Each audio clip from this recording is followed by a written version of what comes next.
Baby prince ઘરઘંટીમાં વાપરવામાં આવતી તકલીફનું નિવારણ આ પ્રમાણે છે. 1. ઘંટી ચાલુ થતી નથી. બોર્ડની સ્વિચ ચાલુ હોય અને એમસીબી બંધ હોય તો આમ બને. મેઇન સ્વિચ ચાલુ કરી એમસીબી ઓન કરો. જો બંને સ્વિચ ઓન હોય અને ઘંટી ચાલુ ન થતી હોય તો બીજા બોર્ડમાં પ્લગ લગાડી ચાલુ કરી જુઓ.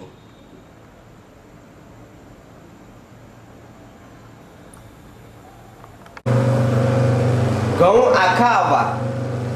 જો ઘંટીનું ઢાંકણનો એક આંટો અધ્ધર રહ્યો હોય તો આમ થાય.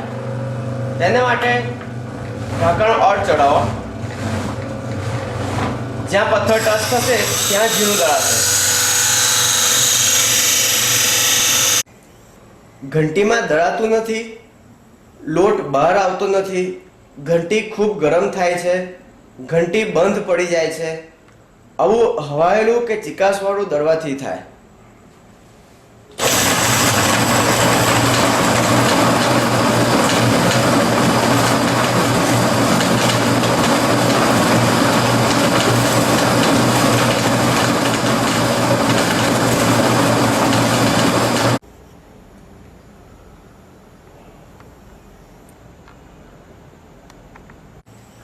હવે ચોંટેલું ઉખાડવા માટે લોક નીચે કોર્સ ફાઇનના સી ઉપર મૂકો.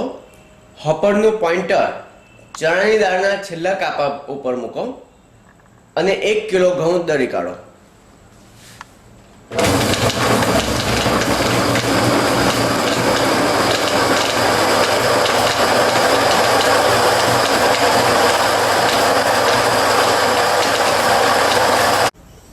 આમ કરવાથી પથ્થર સાફ થઈ જશે.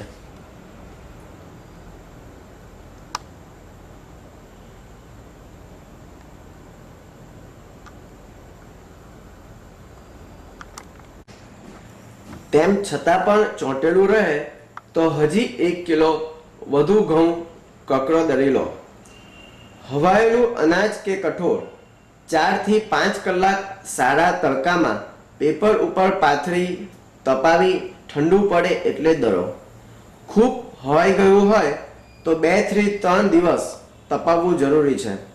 દરેક અનાજ કે કઠોળ તડકે મૂક્યા પછી જ દળવા.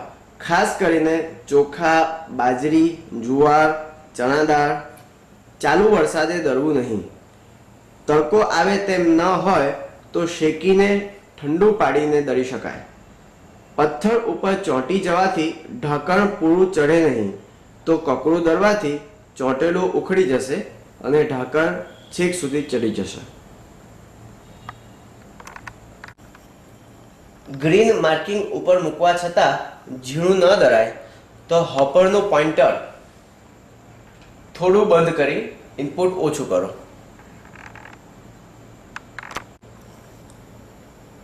હોપરનું પોઇન્ટર ઓછું કરવા છતાં પણ ઝીણું ન દળાય તો દળવાના વપરાશથી ગ્રીન માર્કિંગ આગળ ગયું ગણાય.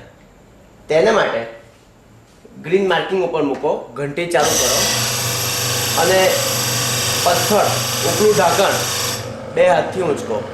અવાજ ગયો પથ્થરનો, છોડી દો. બીજી બાજુથી ઊંચકો. પથ્થરનો અવાજ ગયો. હવે નીચે લોક 1 કાપો આગળ પ્રેસ કરો. પાછું ઊંચકી જુઓ. પથ્થરનો અવાજ ગયો. બીજી બાજુથી પાછું ઊંચકી જુઓ. પથ્થરનો સહેજ અવાજ આવે છે. હજી વધારે 1 માર્કિંગ પ્રેસ કરો. હવે ઊંચકી જુઓ. પથ્થરનો અવાજ આવે છે પણ ઓછો થયો છે. હવે બીજી બાજુ ઊંચકી જુઓ. પથ્થરનો અવાજ આવે છે પણ ઓછો થયો છે. આ હવે તમારું ગ્રીન માર્કિંગ ગણાય. એક સાથે 2 હોપર દળવા. વધુ ચલાવવું નહીં. શરૂઆતના 25 કિલો ઘઉં ઝીણા દળવા, કકડું દળવું નહીં.